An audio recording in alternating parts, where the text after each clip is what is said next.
too. So we're gonna mute this. I'm gonna turn this on theater mode. And we're gonna zoom. We're gonna zoom, zoom, zoom. I think it's right around here. Okay. So some people are, okay, this is where Ian goes down. Is this actually, no. Kramer loses bottom. This is not what starts it. Yeah, nice little replay right there.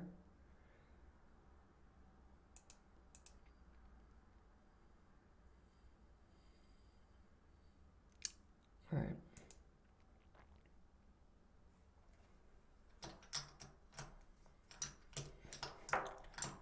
So let's talk about a few things. Okay, so let's look at the map right now.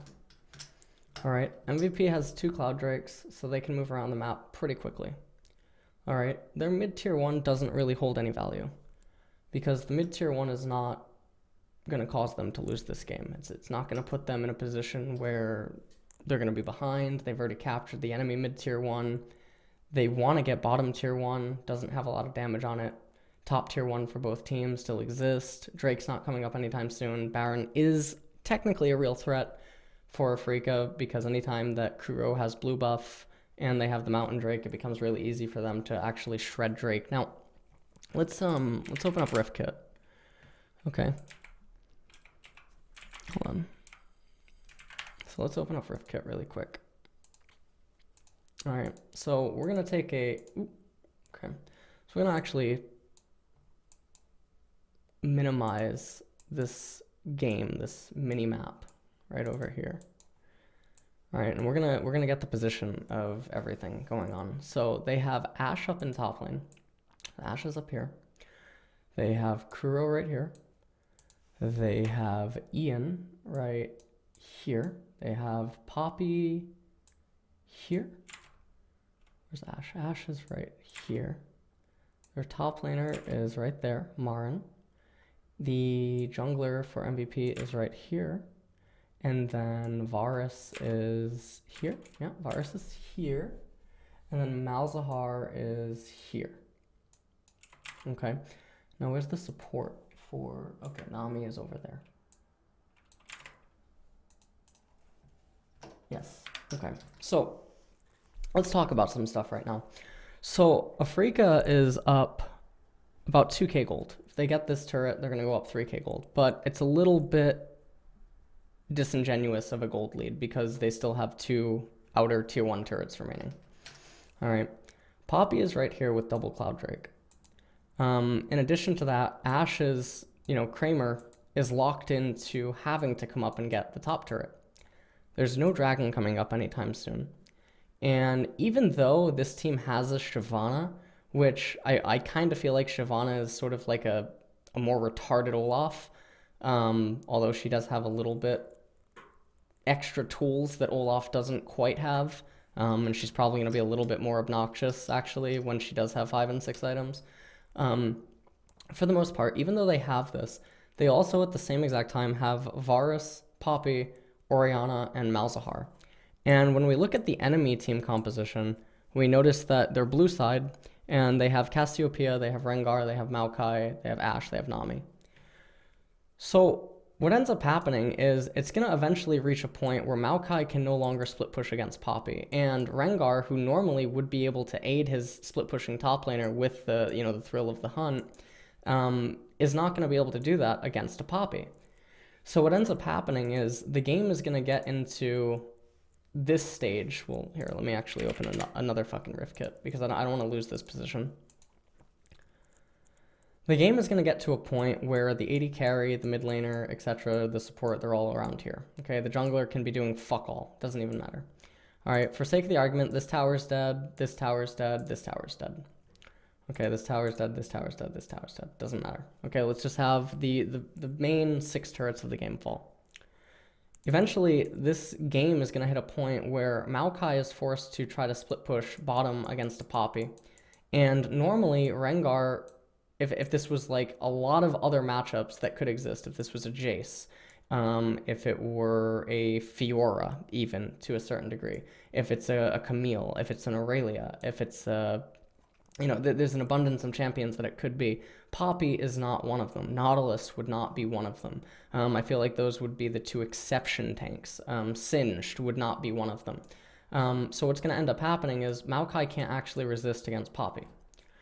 And the problem is because you're fighting against dual Cloud Drake, they have basically everyone basically has Moby Boots in a way for MVP. And that makes things a little bit difficult for MVP to coordinate around. The other problem is that their vision secure, or like their way of securing vision is via the Rengar and via the Nami. So when you're talking about trying to secure flank teleport wards for your Maokai, and you try to get wards here, probably here inside of this pocket, maybe here, etc., this becomes increasingly more difficult, and you're extremely reliant on Thrill of the Hunt to sort of dissuade the opponents from trying to match you and whatever. But nonetheless, if MVP plays this correctly and they hold a flanks, it's actually very easy to resist against Rengar and Nami trying to get vision inside of here. And Cassiopeia is only going to be able to walk so far up without funneling herself into a very narrow basic runway for Varus. And even though you might think that that plays into Nami's tidal wave, when you think about how these two team compositions are actually going to collide around the 30-35 minute mark, the Nami tidal wave doesn't really have any purpose. And so that's why the pick itself is a little bit obscure, because all that it really does is it provides a little bit of novelty for dealing with Shyvana and Poppy, but outside of that, it doesn't really do anything.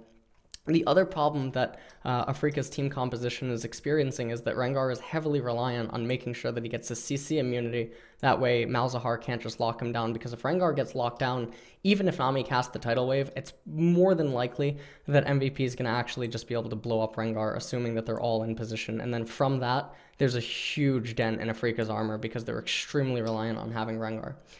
So what ends up happening here is they do actually RNG a Mountain Drake. But the game reaches this stage where, again, as long as MVP can accurately, or they can properly hold a flanks, it's too difficult. It's way too difficult. With all four of them moving through the jungle coordinated, it doesn't even matter about a Nami ultimate. It doesn't matter if a Maokai channels a teleport, because it's going to be all too easy to actually engage by casting Voidlands and Call of the Void on the Malzahar, and then when you factor in Chains of Corruption plus the slows and stuff from Orianna, it's just going to be a tug of war back and forth.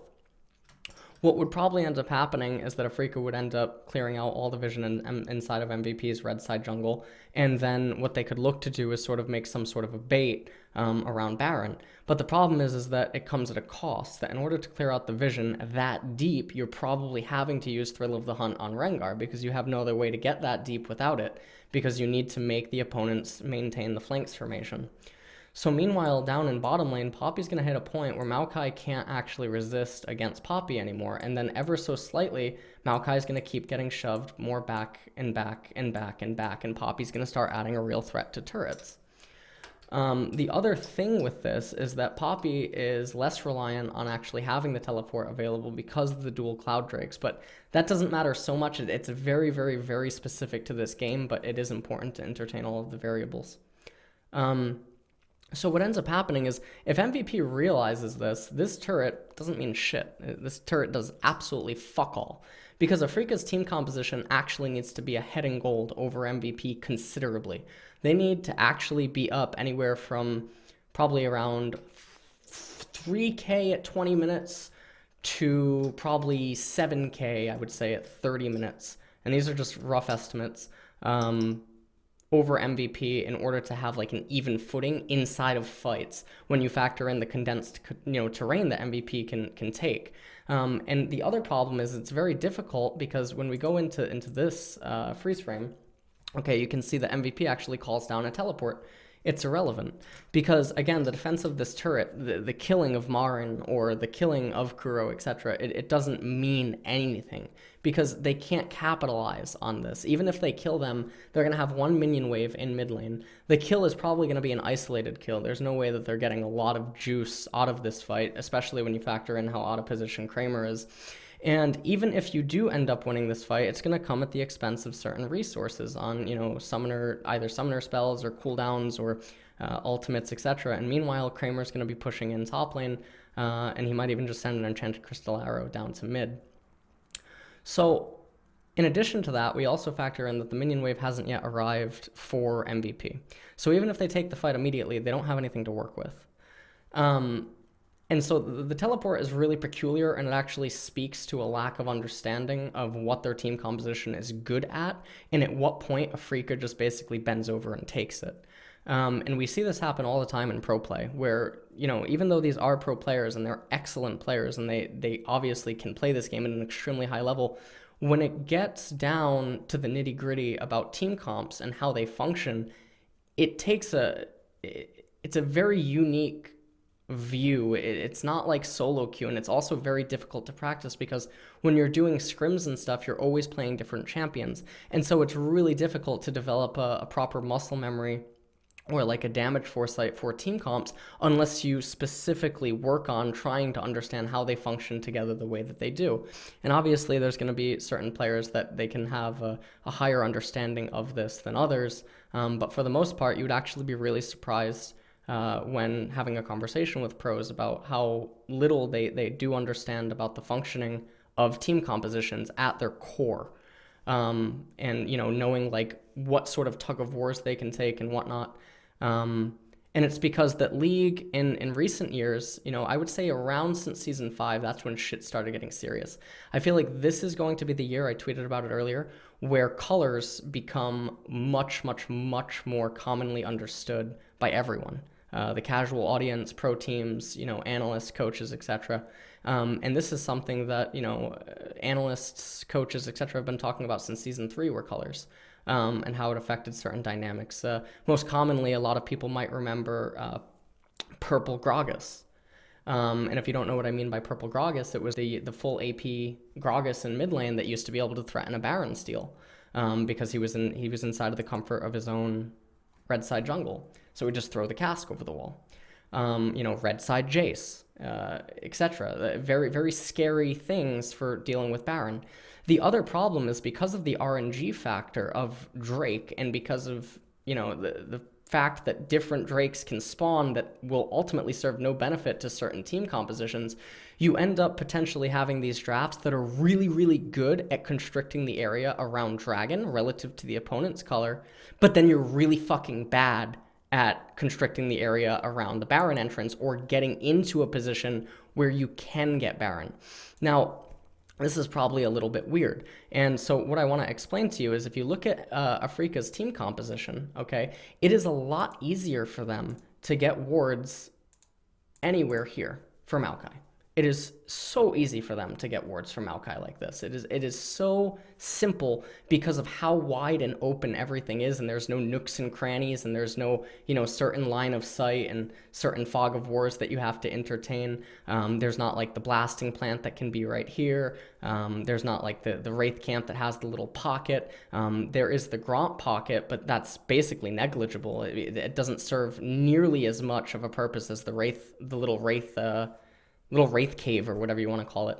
And if you also look at this composition, it's also extremely easy for Rengar to do special things right here. He can come around like this, with Thrill of the Hunt. He can come around from mid lane with Thrill of the Hunt. He has a lot of brush play tactics that he can use right here if the enemy team tries to come into them, but he can't quite make use of it the same exact way over in the Baron. Now, you might be looking at this and thinking, okay, well, obviously with the Nami ultimate and the Ash Arrow and Cassiopeia's ult, etc., they can control this really well. Yeah, sure. Okay, yeah. They can control that really well. MVP doesn't give a shit about that. They don't care about that area.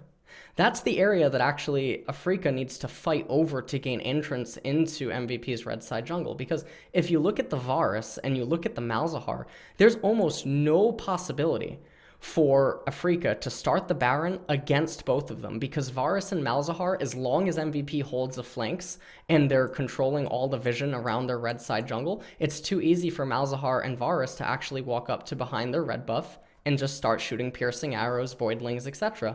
And then, if you erase all of this, and you take the entire Afreeca team composition and you put them inside of the Baron pit, and you have them try to, now fight onto the Baron, now you're having this team composition okay, of the Rengar, the Maokai, etc., which is heavily reliant on, you know, coordinated tactical strikes from angles and stuff. They need to find angles for Rengar, angles for Maokai. Oh, let me turn off Twitch alerts.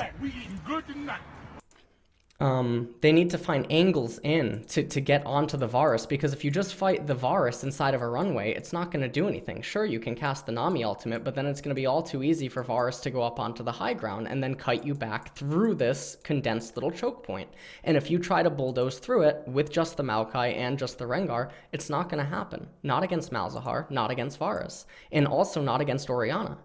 Because MVP's team composition has a lot of gears that they can activate, whereas Afreeca is very straightforward, and we talk about how it's straightforward because of the top lane dynamic inside of the Maokai and the Rengar being incapable of really dissuading Poppy from just endlessly pushing back against Maokai. And so some people might look at this and be like, okay, well, can't Maokai just get a Z0 portal? Well, no, it doesn't work like that, because Poppy will just ignore Maokai attacking her and kill the fucking Z0 portal and thank him for the 50 gold. It's basically going to be like a hooker in Vegas.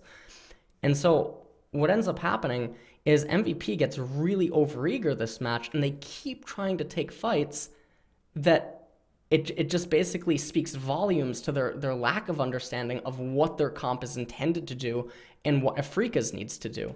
And so it's actually really beautiful in a way, because you can sort of see art occur because of mistakes, right? So like Poppy comes in here, congratulations. Now let's say, you know, in a different world, they kill Cassiopeia. Okay, so what? You kill Cass. So maybe some people looking at this and they're like, okay, well, they can clearly get Baron if they kill Cassiopeia. And that's a possibility.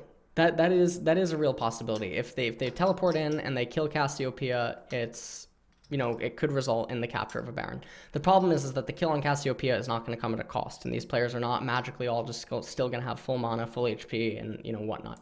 Then they have to make their way into a river in which previously they had no vision control on or over, and they have to fight back against a Maokai peeling for an Ashe and kiting, you know, into a Nami and kiting into a Rengar, who's just going to slow them down. In the meanwhile, what will end up occurring is MVP will eventually get a minion wave in mid lane, and then what will probably end up happening here is this will end up happening. Let me just make this bigger, by the way, for people that can't see. So what's going to end up happening is, let's say that Cassiopeia dies. Okay. So they have 2 Cloud Drakes. So at this point, they have no minion wave in mid. So what's going to end up happening is they don't have anything to do. There's no dragon, okay? The minion wave in bottom is probably right here, I would say. It's probably right here from the freeze frame that we had.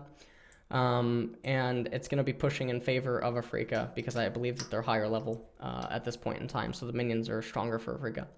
So now what's going to end up happening is, with no Cassiopeia and with the next minion wave being right here, they have to stall a little bit, because this minion wave is too far away to make use of it on this tier 2 turret. So now they begin to move into the river. Okay, Malzahar does sweeper, maybe they place a control ward, etc. All the meanwhile, they're being met by volley Varus, and they're being met by Bola Strike, they're being met by Maokai, you know, who's going to be here and whatnot. And so now they try to gain ground over the Baron. By this time, by the time that they can get this ground over the Baron, doesn't even matter exactly how, well, it does matter, but not too much. How Afreeca kites. By the time this all happens, this minion wave has arrived here. Okay, now ideally, they don't let Afreeca actually get inside of this pocket. Because if they don't get into this pocket, then they can actually then initiate a rotation where normally you see it when teams make the mistake of funneling into river for Drake. Okay, and what they can do here now is they can wrap around like this, in which case Afreeca will respond. And Afreeca might not respond completely correct. They might actually send someone up to top lane to try to capture that tier 1 turret, because remember, Kramer didn't have the opportunity to finish killing the turret. So I feel like there's 2 potential options here. Either all 4 of them do try to rush down to mid, but it doesn't matter because they're going to get zoned out here anyway, and then they're going to escort the minion wave into the turret and then probably raise the turret, and then after raising the turret, they now have vision control to a certain degree around the Baron and around the river protecting Baron. What ends up happening here is also that once they do raise the turret in mid lane, because Afreeca has to get there later than them, and there's just going to be too much damage coming out from the Varus, from the Poppy, etc. By this time, Cassiopeia is almost up. Okay, and we're over 20 minutes, so there is home guard in effect. So they kill the turret, and then they back up. And as they back up, obviously Afreeca is going to commit the gold probably to Kramer. So Kramer ends up picking up all of the CS. While he's picking up all the CS, there is a possibility that they actually ate the wolf camp away. Now, the way that MVP backs up is also really important, because if they back up through Wraith, then it also means that they can eat the Wraith camp and they can back up into a side of the jungle which they know is unwarded. And the reason that it's important that you notice that it's unwarded is primarily because MVP can't guess that they're all recalling at the exact same time. Because if they do all recall at the exact same time, then it's actually really easy for Cassiopeia to spawn, and then they try to blitz down to Baron, clear out the vision control around it, and then we're back at point A. Which was the original scenario, and then nothing was really gained outside of MVP getting a tier 2 turret in mid lane, which again, it serves no purpose when you understand the functions of their composition. And now even if they're inside of Baron Pit and MVP does show back up at Wraiths and, you know, at mid, etc., a minion wave will have been driven up into mid lane, collided with this turret, and all the meanwhile, with all of the control that Afreeca will have gained over the left side jungle, it now enables them to actually go up to top lane and pull all of MVP's attention over now to the top hand side of the map, because it's going to be unlikely that they have the discipline to concede this turret and this turret in favor of trying to push up mid and then control the red side jungle. That is a super, super high level fucking macro play. To try to control the red side jungle. And the reason that Afreeca wants to pull them all the way up here is because they have superior vision control now around the river on the left-hand side, and, you know, even behind the red side of MVP. And the other thing that this is also doing is it's simultaneously actually attacking Dragon. And the reason that I say this is because at this point, a few minutes have unfolded. And when this is happening and you pull the members up here, maybe Poppy's not here. Maybe Poppy's fucking downtown jarking off with Maokai, even though she doesn't have teleports. So maybe Poppy's down here with Maoki. Although I feel like it's much more likely that Maokai is actually up here and that they just sent Poppy down to bottom. But we can't know exactly how they're going to allocate their or send champions to certain lanes. So what ends up happening now is there's a stalemate that occurs in top lane, but a stalemate is always going to benefit Afreeca in this scenario, because we talked about how Afreeca actually has the superior dragon fight. Now, depending on what the dragon is, it could just ultimately be in vain. It could be a fucking ocean drake, and then it's like, congratulations, take it. It could be a mountain drake, in which case they would want to capture it. It could be another cloud drake, and then it doesn't really do too much for Afreeca, but now they're pressured to actually get it, because otherwise you're giving up 3 cloud drakes to Afreeca, but really at that point in the game, when the game is busted this wide open, does a third cloud drake really even make that much of a difference? And I feel like the answer is no, especially because we go back to the fact that MVP needs to hold a flanks.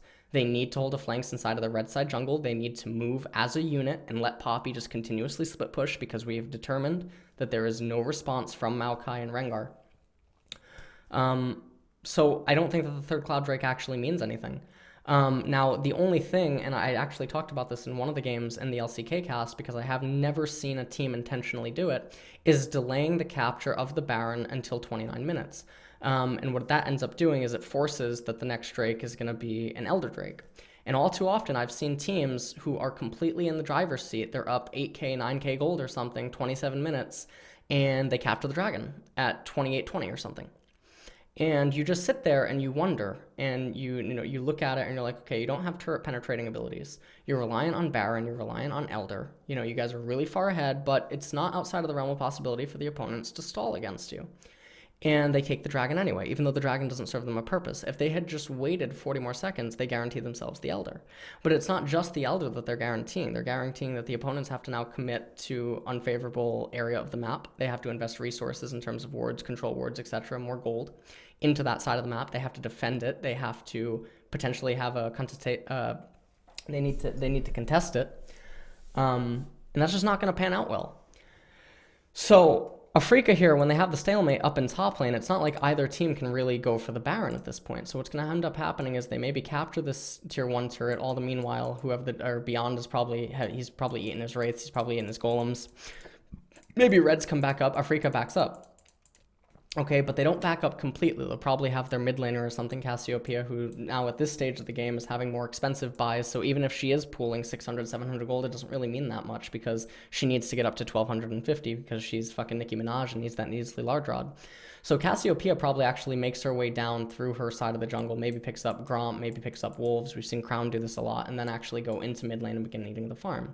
All the meanwhile, what ends up happening is the wave that was shoved by Afreeca up in top lane is now probably going to be anywhere around here, depending on how MVP chooses to react to it. Okay. Meanwhile, Poppy is still fucking jerking off down in bottom lane, but now what lies on the horizon is Drake's respawning. So now Afreeca is making all of their moves like this.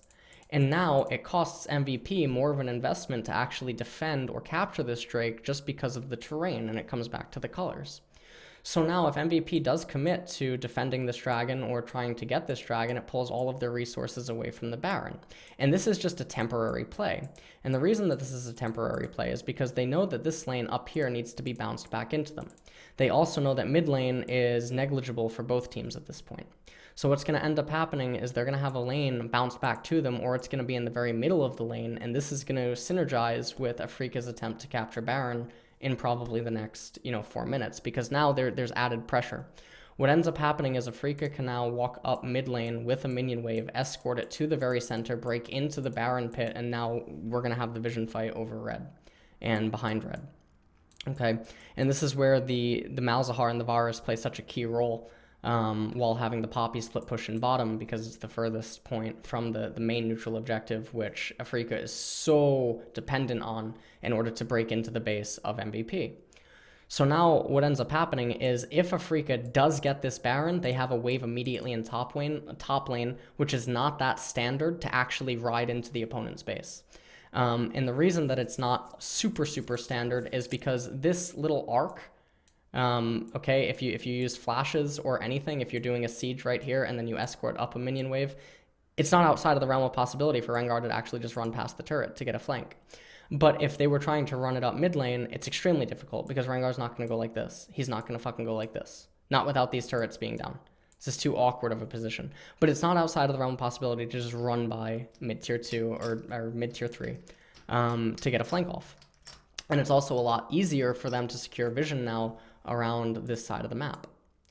Okay, so there's a lot of things that are going on right here when this teleport is called down. Did I exit the replay? No, I didn't. So the teleport by MVP speaks to a lack of knowledge.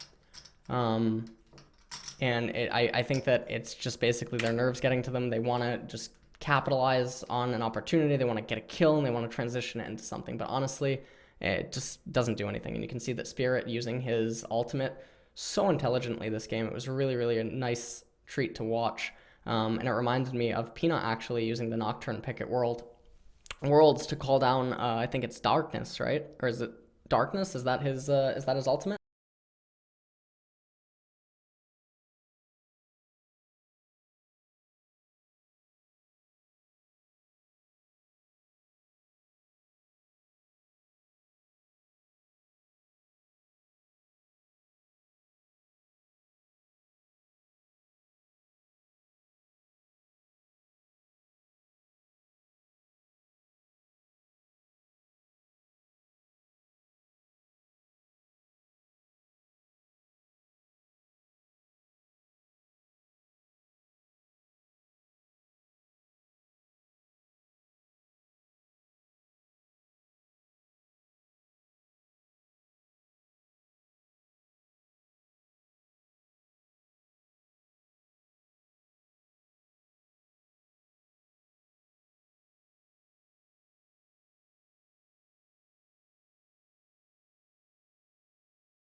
Holy shit.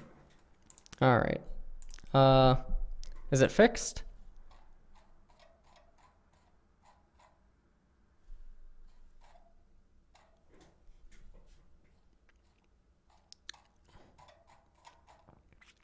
Wow. I just talked about so many things. That's really frustrating. That's really, really, really frustrating. Spo TV, baby. That's how you know. That's how you know I got you. That's how you know you came to a Spo TV caster stream, baby. That's what I'm talking about. How much was lost?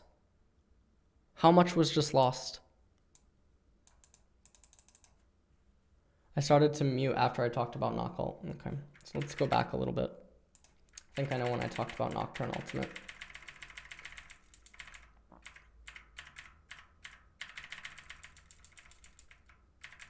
Holy shit. Was it further back?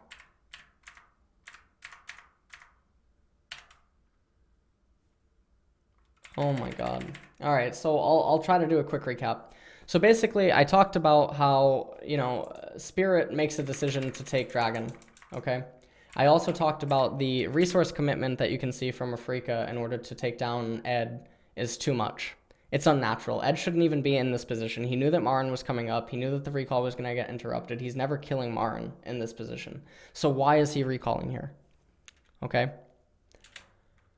So you look at the amount of resources that they have to commit into killing him, and it's like trying to bring down a raid boss. You see Ed tries to ult some people away, Spirit trying to run away from Beyond, Dragon on Cat, and meanwhile, Spirit recognizes that he has to actually push back the minion wave in mid.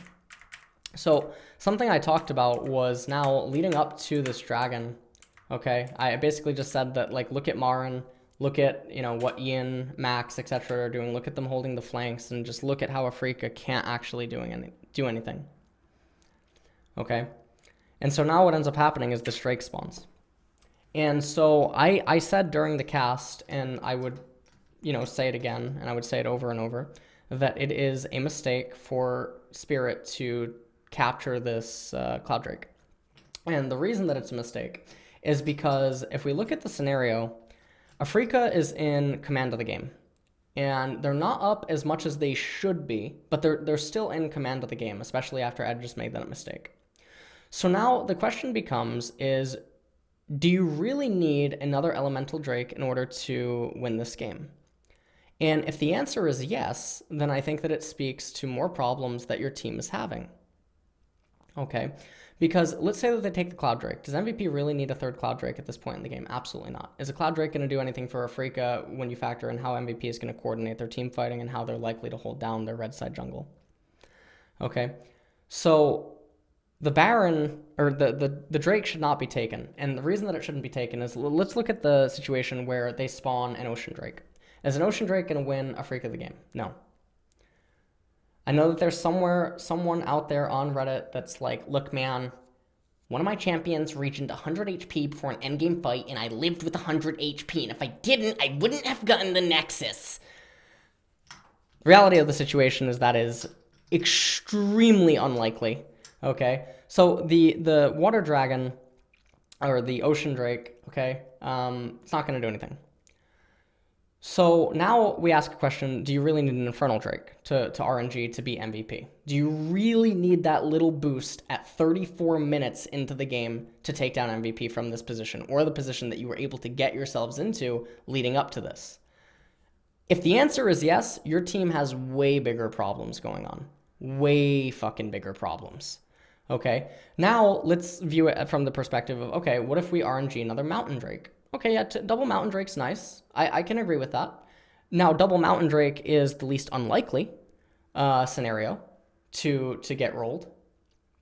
But the question still remains, do you really need that second Mountain Drake?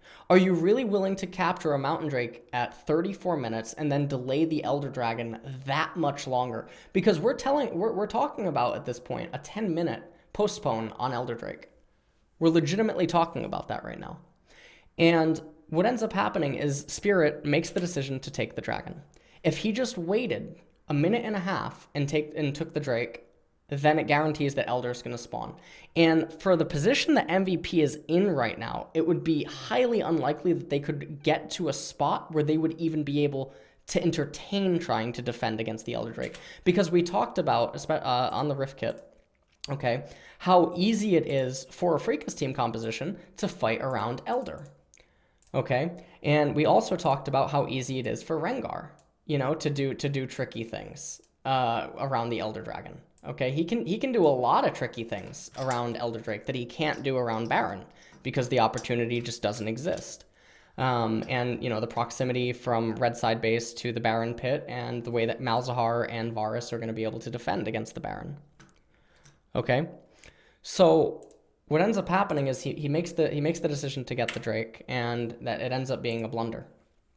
But the fact that it ends up being a blunder isn't really relevant too much, because we can see that it's a blunder when he goes for it in the first place. Yeah, you should never be in a position where you need to gamble on getting a Mountain Drake because you're that desperate to win a game. If you're 30 minutes in and your team clearly had advantages and leads elsewhere and you couldn't close out, the problem starts there. All right, so now we have the wet noodle fight in bottom lane. We already know that Maokai can't do anything. And you can see that, you know, Beyond is able to get some sort of vision control down inside a river, but it's always just going to be cleared out instantly. Because there's no way that MVP can actually make their way into the river against that Afreeca team composition. Because if they try to make their way into the river against the Afreeca team composition, what ends up happening is we'll reset this, okay? So, sorry. Let's take this, okay? Let's take all of this. Now, the problem here is there is no fucking way that MVP is going to get these wards for Poppy. Absolutely no way. Not with their position in the game. There is no shot in hell that they're ever getting these wards for Poppy, which means that Ed is going to be, he's going to be stuck trying to use these kind of wards. If he's lucky. He's going to be trying to use these kind of wards to get into the fight, which means that if MVP makes their way into the river, okay, now this does a few things, okay? This actually now opens up flank teleport wards that should not have normally been a flank teleport ward, because if they advance too far forward into the river, now suddenly wards from Afreeca, such as, you know, this even, Maokai running in with home guards like that, any of these type of wards that would almost serve no purpose when trying to resist or capture a Baron, now suddenly become meaningful. And Ed's teleport is basically useless because there's no position that he would get into where he wouldn't just be able to run there anyway, or his team shouldn't be able to fortify a position, you know, holding a flanks with the Malzahar, the Varus, the Cassiopeia, and the Shyvana before Ed would be able to arrive.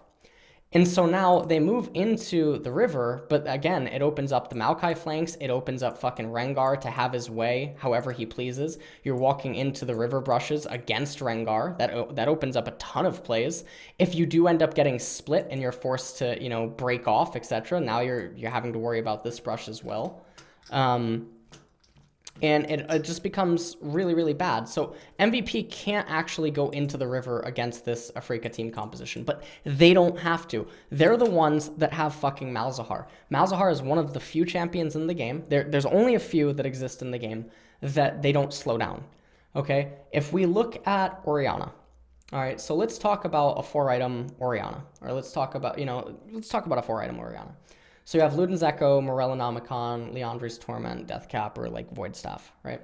If she gets another item, it's in a sense luxury. It doesn't really change the way that she coordinates inside of the team fights. Yeah, she does a little bit more damage. Yeah, she has a little bit more utility. But for the most part, she's still Orianna. You know, dodge the main shockwave. She's at that point spiked at her cooldown, and the added items don't really change too much about her. Okay. Now let's look at Maokai. Okay, Sunfire Cape, Spirit Visage, Dead Man's Plate. Now what? Guardian Angel? Okay, he's adding some resistances onto the already hundreds of resistances that he's having. He's not really getting that much more tanky. Yes, he's gonna resurrect and he's gonna come back, but it doesn't change the fact that Maokai is still just Maokai. It doesn't change the fact of how he's gonna coordinate inside of a team fight. Although he can go a little bit more ham now. He can dive turrets a little bit harder. But at the end of the day, he's still basically the same champion outside of that resurrect. Okay, let's look at Echo. Okay, Tank Echo is basically the same exact champion at 4 items. Dead Man's Plate, Trinity Force, you know, Spirit Visage, and then what? Guardian Angel. Same champ. Add on a 5th item. What does it change about Echo? Even the 4th item itself doesn't really change that much to Echo. Echo is a notorious 3-item champion. Okay. So now let's look at champions. Let's look at some different champions. So let's look at Malzahar. Okay, Malzahar gets well, on support. All right, Malzahar gets traditionally he gets Morellonomicon. And then after Morellonomicon, he would get Rylai's. After Rylai's, he doesn't slow down there. He gets fucking Liandry's. So now he's dealing percentage max XP amplified by the slow. He's dealing AoE slow, extremely short cooldowns, extremely obnoxious. He has pick, he has disengage, he has buffer. His voidlings just become increasingly more fucking obnoxious. Everything about him just keeps getting worse. And so you're like, okay, Malzahar's at 3 items, then what? Well, then he adds on a fucking Luden's Echo, and he becomes a slippery little bastard. And the slipperiness is really important because now it enables him to weave in and out of certain combos that he couldn't get before because he didn't have the movement speed to get into that position, lock the frame, and then retreat in the same way. So, okay, now let's say that he gets Death Cap. Well, now his damage went from being fucking, you know, benign to full-on malignant. So it's obnoxious in the sense that Malzahar never slows down. And his itemization just keeps going. There's some champions in the game like that. Twitch is one of them. Twitch is one of the 80 carries that is like that. Caitlyn, to a certain degree, is a true 6-item champion. You know, Gangplank, one of the very few 6-item top laners. Fiora, a 6-item top laner. Poppy, to a degree, Poppy is a 5-item champ. Poppy is not even really a 6-item. Does the 6th item really change that much about Poppy? No, it doesn't. So there's some champions in the game that they don't slow down. And actually, every single time that I say this this phrase, you know, they don't slow down, etc. There's actually a game. It's a board game or tabletop game. It's called HeroClix. And I think this is it, actually. I think this is it. No, this is not it. Hold on. I will find it. Give me 1 second. Because he's pointing. Yes, it's this. Okay. This. HeroClix. This dark side, so HeroClix is a tabletop game, and I remember the first time that someone who was helping me get into HeroClix, because, you know, I played card shops and whatever, and HeroClix was really popular, had tournaments, and a lot of people were playing it, and I wanted to win more money and more prizes, store credit, whatever. So I remember the very first time that someone described to me this dark side. I'm gonna actually try to search his click and see what we can come up with. Hopefully we can actually see what his clicks are, because this motherfucker does not slow down. Okay, so here it is. So right here you can see his attack, and you can see his speed, and you can see his defense, right? Now normally when you take a point of damage, you would click the little figurine, right? Beneath it is a little like turn thing. You'd turn it, and they're supposed to get weaker, and while they get weaker, sometimes certain characters they get new abilities, and they get, you know, new things, and that's what these colored things are, like the yellow, the blue, the orange, the white that's highlighted, the black, etc. And if you take a look at fucking Darkseid, now first off, not only does he have 10 clicks of life, okay, you damage him and he fucking, nothing happens. In fact, you damage him the first time and he gets stronger. You damage him the 4th time, he gets stronger. And it's like, every time I think of Malzahar, I just think of Darkseid. Because this fucking piece of shit just doesn't slow down. Like, you would think that, okay, you did a lot of damage to him, and obviously, you know, he's going to be more weak, and he's going to be more... Nope, it's the opposite. Now he's, like, activating all his special fucking abilities, and you can't do anything about it. It's so obnoxious. So every time I say that phrase, this is what goes through my mind. I actually think about rolling die and moving Darkseid across the board. Probably sounds autistic to some of you. Probably is in some way. But anyways, so when we factor in the fact that MVP's team composition has 2 champions which don't slow down, the Varus and the Malzahar, and those are also conveniently the 2 champions which are integral to stopping Afreeca's Baron plays, then, I mean, the question just becomes is why does MVP not just wait the game out? Why do they not just play a 50-minute game?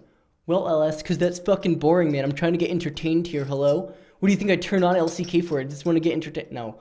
These are pro players, and their lives are at stake, and their career is directly influenced by their ability to win. And so at the end of the day, winning should be all that matters to them. But sometimes it doesn't actually seem to be the case. Also, even in Game 3, you can see MVP make an uncharacteristic play right at the very end of the game, which would not coincide with a very safe and methodical type way of playing and guaranteeing yourself a higher success rate in the game. So anyways, now as we move forward, all right, same song and dance. Do we recognize what's happening here? Because it's been happening for the last 13 fucking minutes, okay? There is no way for Afreeca to get onto MVP. There is no fucking chance in hell. And the problem is that Afreeca is on a clock, okay? Why? Why, MVP? Why? Why? Tell me why.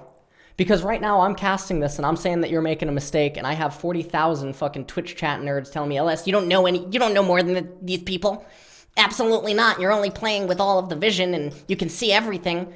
And so then, the question is proposed that, try to view it from their perspective. I am viewing it from MVP's perspective. They should recognize that there has been a fucking song and a dance at their first outer tier turret, and Afreeca has not found a way to get through it. They should recognize that they have Varus and Malzahar. They should recognize that Afreeca can't actually get the fucking Baron. They should recognize that Afreeca made a mistake getting that Cloud Drake. But they don't, and so they move forward. And why? And this is that part, this is that stuff I'm talking about. Rengar fucking suddenly becomes, like, I don't even know what he becomes. He's just hopping around everywhere. Fucking Kirby inside of the brushes. Congratulations, you give them the Baron. Idiots.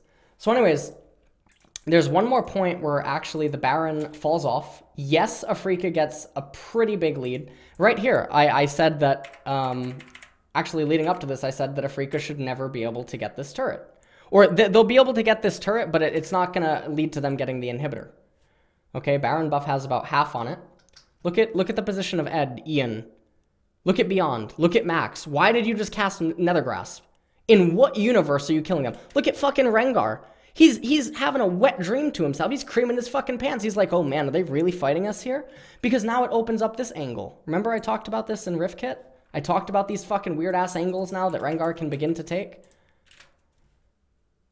And so now they get into the base. They should never get into the base. Never in a million years should they get into the base. It's like someone with a micro penis somehow found a way to fucking penetrate a chastity belt. It's like a miracle. It's actually just bizarre to watch it unfold. Like, I'm sitting there at the caster desk and I'm like, what are you doing? And I actually just thought the game was going to end here. But you can see how obnoxious Malzahar, or not Malzahar is, but you can see how obnoxious Varus is. He is so obnoxious. You can see they can't actually get the turret. If only the cannon minion was not buffed by Baron. And then they just took too much damage right there. And now, Max is coming back up. Everyone's coming back up. So MVP is actually still in the game. And so in the, in the replay recap, I want to say to myself, okay, MVP are all fucking idiots here. But I can't say that. And so now this happens. They all come up into top lane. And this is fine because Baron at this point is, it's faded, whatever. It's not like you can still have Maokai down and bottom. I do think it's a little bit interesting that you don't have Spirit in mid. And the reason that I think that it's interesting that you don't have Spirit in mid is because now this is the game. Okay, so, oop, shit, sorry. 1 second. Let me get all of this. So this is now going to be the game. So let's have the jungler right here. You have the top, ADC, mid, support, etc. right up here. Okay, this is gone, this is gone, this is gone, this is gone, this is gone. This is gone. Yeah, okay. This is gone. Okay, this is gone, this is gone. All right, so now the location of defense for MVP is this. And that's fine. That's okay. Not completely out of it yet. There's still the chance to take team fights. They're probably going to need to take 2, win themselves an Elder Drake, wait for the next Baron, and then they're going to need to capture the Baron and then win off of that as long as Maha stays alive. So now, at this point, the thing that's so interesting is I'm going to take away all the green dots. Okay, so this is the location of defense for MVP. So if you have Afreeca's 4 champions up here in top lane escorting in the wave, yes, it's going to be very obnoxious trying to get in against a Varus. The thing, though, is that this opens up Rengar's ability to ult and run by the turret. And when you factor in the fact that Marin has Guardian Angel, it does basically just say, okay, look, we might not win the team fight, but we're getting your turret. And that's actually a decision that they have to make. They have to actually go a little bit kamikaze here. Now, with the gold advantage that they have, they can probably still win the team fight anyway.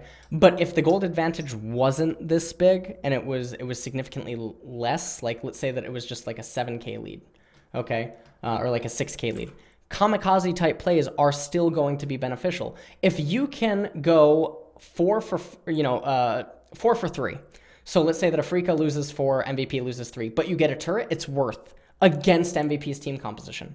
Okay, and there's a lot of scenarios like that pop up into pro play, and you see teams are unwilling to do stuff like that. They're unwilling to go 5 for 3, even though they have all 3 lanes pulsating into the opponents and there's no neutral objectives up, and nothing is really going to be lost other than them having to have a little bit of a gray screen for a short while and having the death timers. That's all that's going to change. But they have an unwillingness to make plays like that. And if you play chess, then you would be extremely familiar with very, key pieces being sacrificed at very specific points to gain an edge on the board or to create a position that your opponent can't get out of. You know what I mean? Like you sacrifice your queen. And because of the piece that they need to take the queen, it opens them up to mate in 14 or something. And they don't see that. All that they see is, oh, we captured a queen. That must be good. And that's all that the opponents see. And that's all that the teams that are unwilling to make these type of plays see, is that they just see the end result. They see the deaths. They don't see what it opens up. And so plays like that aren't that bad. So what Afreeca could do here is they can actually do the 4 thing they can do the 4-man and top lane, Rengar ulti past, Marin just go ham, dive the fucking turret, and just go full-on suicidal.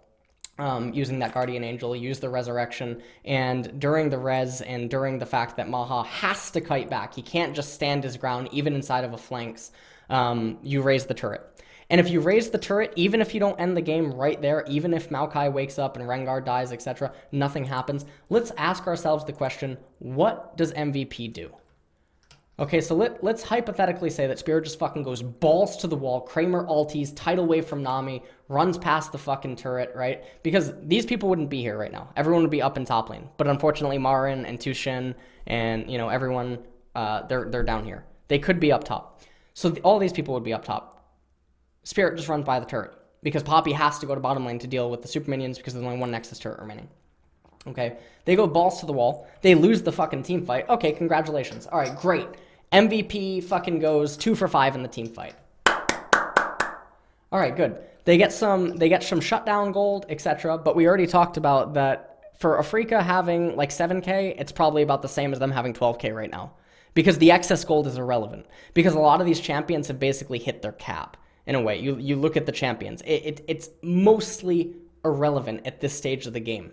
The whole point is finding a way into MVP's base because we've already established that they don't have a way to come into River for Baron. And they won't have a way for at least another 10-15 minutes, not with where they stand currently in their itemization.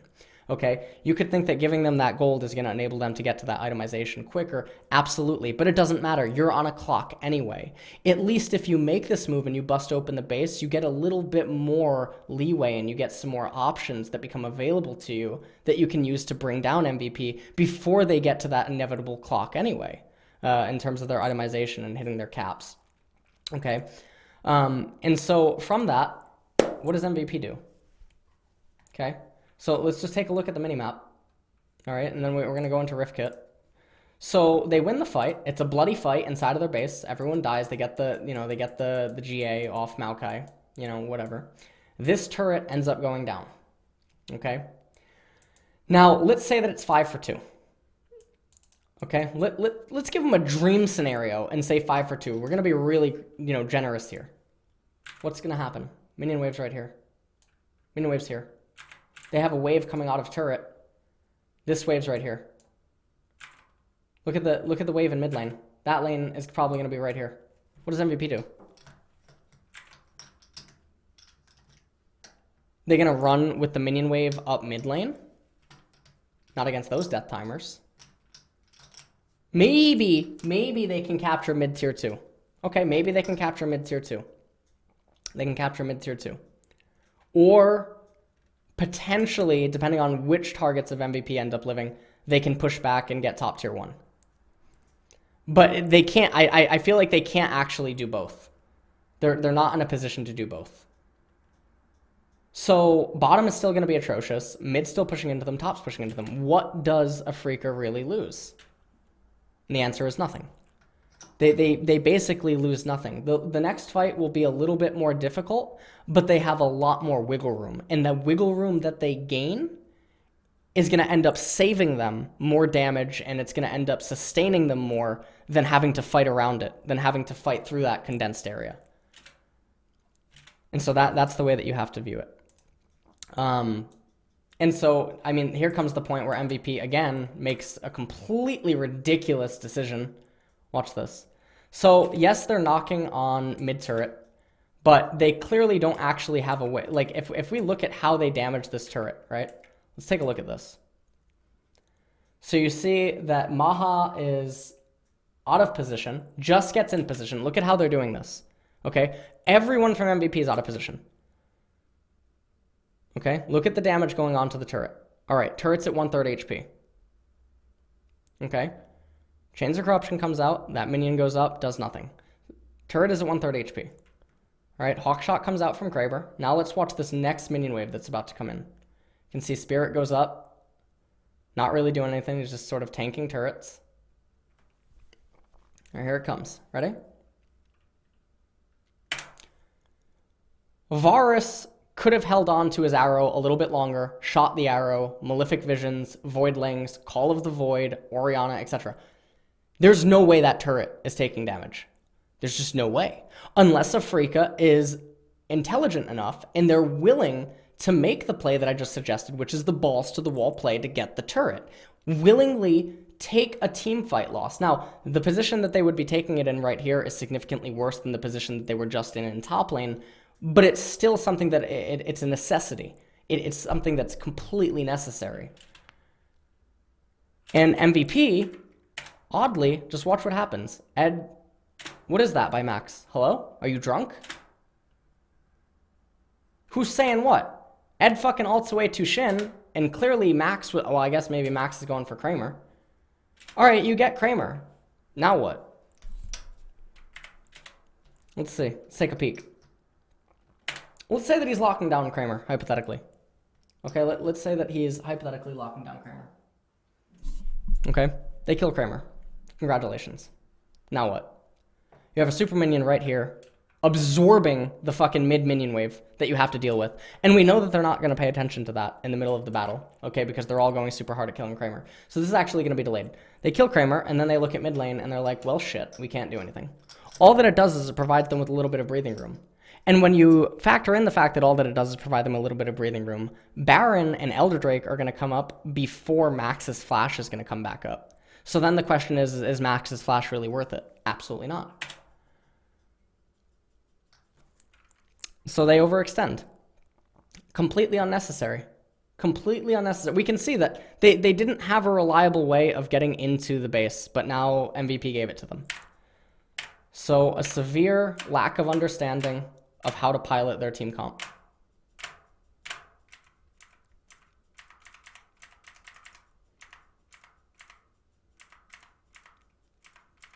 And this is actually a scenario where they get wombo combos, but it's just actually too much at this point.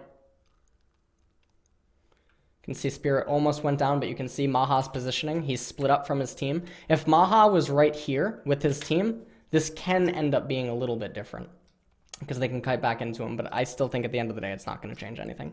Even with all the... Well, actually, Maha would probably hit a 4-man arrow right there. I don't know exactly how much that changes, but you can just basically see the problems of the team comp starting to come to light, and then also MVP voluntarily handshaking this fight, even though there were super minions knocking on their Nexus. So that's pretty much it for this VOD review because I thought that this game was actually very interesting because both teams did not seem to know how to coordinate with their team composition, at least not to the level that they could take it to secure and close out a faster game.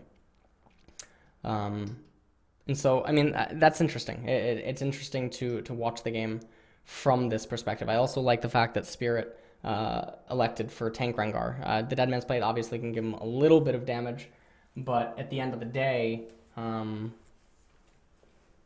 he did just go tank, and he let Kuro and Kramer basically do what they had to do. And Kuro had an